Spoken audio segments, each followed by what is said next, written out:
है। ये एक बहुत ही विशेष प्रकार का सेमीकंडक्टर डायोड है और इसकी सबसे बड़ी खासियत या कहें इसका सुपर पावर ये है कि इसे खास तौर पर रिवर्स बायस यानी विपरीत दिशा में काम करने के लिए ही डिजाइन किया गया है। इसका इकलौता मकसद है सर्किट में वोल्टेज को पूरी तरह से स्थिर रखना, चाहे पीछे इनपुट में कितनी भी हलचल क्यों न हो रही हो। सामान्य डायोड और जेनर डायोड के बीच का बुनियादी अंतर समझना बहुत जरूरी है। एक नॉर्मल डायोड हमेशा फॉरवर्ड बायस में काम करना पसंद करता है, लेकिन जेनर डायोड का तरीका बिल्कुल उल्टा है। ये रिवर्स बायस में और विशेष रूप से ब्रेकडाउन रीजन में काम करता है।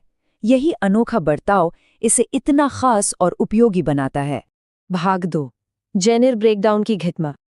अब इस पूरी प्रक्रिया को थोड़ा क्रम से समझते हैं।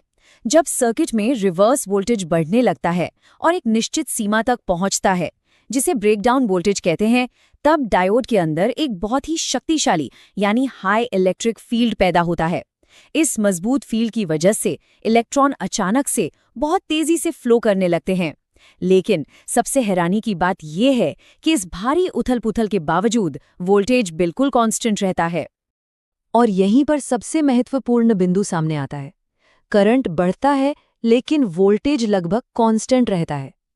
जब ब्रेकडाउन होता है तो करंट अचानक से बहुत ज्यादा बढ़ जाता है, लेकिन जेनर डायोड वोल्टेज को टस से मस नहीं होने देता। यही वो जादुई सिद्धांत है जिस पर इसका पूरा अस्तित्व टिका है। और हाँ, इस पूरी भौतिक प्रक्रिया के पीछे का गणितीय आधार बहुत ही सरल है। ओम का नियम यानी V=IR। वोल्टेज रेगुलेशन के दौरान इसी नियम का पालन होता है। ये फॉर्मूला साफ साफ बताता है कि कैसे करंट और रेजिस्टेंस आपस में